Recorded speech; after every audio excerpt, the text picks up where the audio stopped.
اللهم صل على محمد وآل محمد۔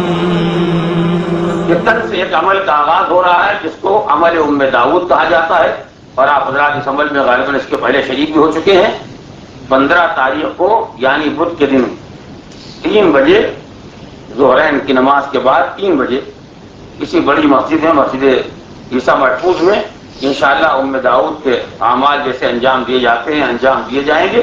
اس میں مقدمتاً بہتر یہ ہے کہ انسان 3 دن روزہ رکھے، یعنی کل آنے والا دن 13، 14 اور 15 3 دن روزہ رکھنا مستحب ہے اس عمل ام داؤد کے لیے، جس کے بارے میں تاریخ میں جو واقعہ ملتا ہے کہ ام داؤد کون ہے؟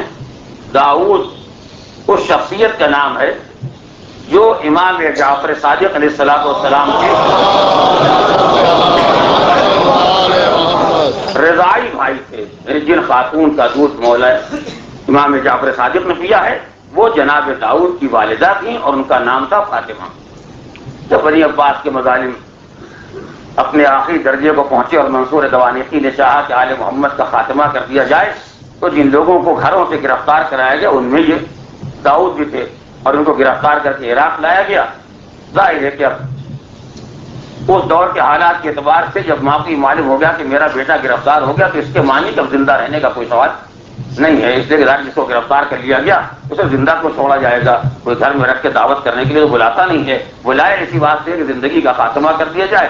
یہاں تک کہ صبح و شام رونا گریہ و زاری کرنا، اللہ کی بارگاہ میں دعا کرنا، یہ ام داؤد کا، داؤد کی والدہ جناب فاطمہ کا ایک مستقل مشغلہ تھا۔ یہاں تک ایک دن آیا کہ امام جعفر صادق علیہ السلام بیمار ہوئے اور جناب فاطمہ اس رشتے کی بنیاد پر، اس محبت کی بنیاد پر، اس لیے کہ ظاہر ہے کہ امام کو پالا ہے، آئی عیادت کے واسطے، مزاج پرسی کی، آپ کا مزاج کیسا ہے، آپ کیسے ہیں؟ فرمایا کہ صحت نامساعد ہے، نامناسب ہے، پروردگار عالم انشاءاللہ شفا و صحت دے گا، کوئی ایسی پریشانی کی بات نہیں ہے۔ امام کی مزاج پرسی کرنے کے بعد ام داؤد جناب فاطمہ جانا چاہتی تھی کہ ایک مرتبہ امام صادق نے سوال کر لیا اور داؤد کا کیا حال؟ اب کسی ماں کے سامنے اس کے ایسے بیٹے کا ذکر آ جائے جو مدتوں سے غائب ہے اور ایسے ظالموں جلادوں کے ہاتھ میں ہے جنہوں نے کبھی کسی کو زندہ نہیں چھوڑا ہے، خصوصیت کے ساتھ بنی ہاشم اور اولاد فاطمہ زہرا، ان کے زندہ رہنے کا کیا سوال ہے؟ وہ یہ سننا تھا، جیسے معلوم ہوتا تھا کہ فاطمہ کی آنکھوں سے آنسوؤں کا چشمہ ابل بے قرار ہو کے رونا شروع کیا۔ فرزند رسول نے پوچھا آپ اس قدر بے قرار ہو کے کیوں رو رہی ہیں؟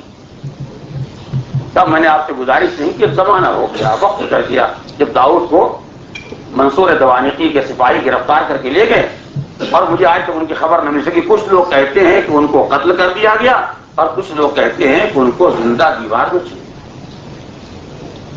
اس لیے اس زمانے میں اولاد فاطمہ کے ساتھ ایک برتاؤ یہ بھی ہوتا تھا، یعنی وہ بہرحال خوش قسمت ہوتا تھا جس کو قتل کر دیا جائے، اس لیے کہ قتل بہرحال ایک آسان مسئلہ ہوتا ہے کہ کسی کے گلے کو خنجر چل جائے، تلوار چل جائے اور زندگی کا خاتمہ ہو جائے، اس ظلم کے مقابلے میں اس کو زندہ دیوار میں کیوں دیا جائے؟ لہٰذا دونوں طرح کی خبریں آتی ہیں، خدا بہتر جانتا ہے کہ میرا بیٹا زندہ ہے یا اس کو قتل کر دیا گیا یا دیوار میں چن دیا گیا۔ میں تو غالب تقریباً اس کی زندگی سے مایوس ہو گئی ہوں۔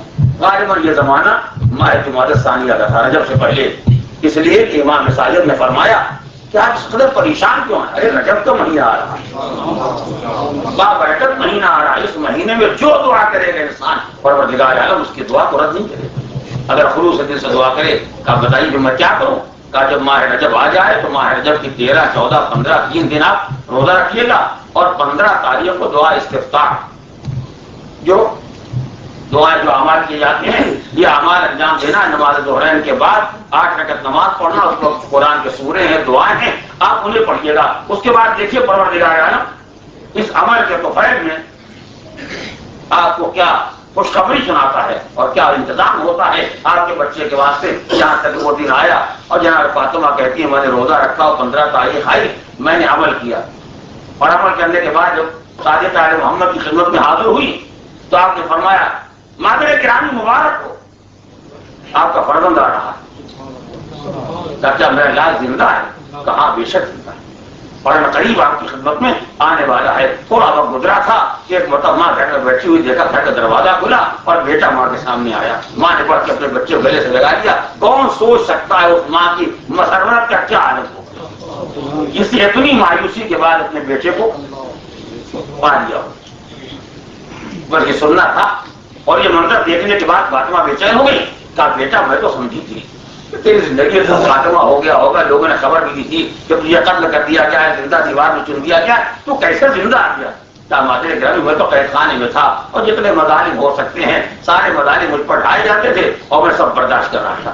مگر ایک دن میں نے عجیب و غریب منظر دیکھا, اور یہ منظر دیکھا کہ سپاہی حکومت کے چلے آ رہے ہیں اور آگے کہا چلیے آپ کو دربار میں بلایا گیا ہے.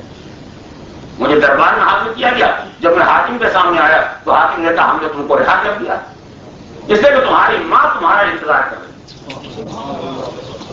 آج یہ خیال کرتا ہوں, تمہاری ماں تمہارا انتظار کر رہی ہے, لہٰذا ہم نے تم کو رہا کر دیا اور 10,000 انعام بھی دیا. ساتھیوں کو حکم دیا گیا سپاہیوں کو کہ انہیں فوراً ان کے وطن ان کے گھر پہنچا دیا جائے اور بیٹوں کو ماں سے ملا دیا جائے. یہ حکم ملا تو مجھے حیرت ہو گئی کہ آخر ایک بار یہ کون سا انقلاب آ گیا, یہ کون سا انقلاب آ گیا کہ ایسا جلاد ایسا ظالم انسان مجھے رہا کرنے پر اور انعام دینے پر تیار ہو گیا. تو اس نے خود یہ بیان کیا کہ میں نے رات کو خواب میں دیکھا, میں سو رہا تھا کہ میں نے خواب میں دیکھا کہ جیسے کوئی بزرگ سامنے آئے ہیں اور ہاتھ میں تلوار لیے ہوئے ہیں. کیا خبردار اگر اس کے بعد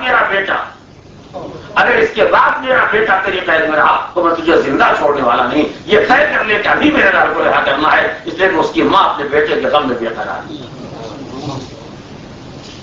مولا کائنات کی ذوالفقار کو دیکھنا تھا, اس تلوار کو دیکھنا تھا کہ لڑک گیا اور جیسے خواب سے چونکا ویسے ہی حکم دے دیا کہ داؤد کو رہا کر دیا جائے. یہ اس عمل کی برکت ہے جس کو عمل ام داؤد کہا جاتا ہے. یعنی تعلیم ہے امام جعفر صادق کی اور عمل کیا ہے فاطمہ داؤد کی ماں نے. صلوات علی محمد.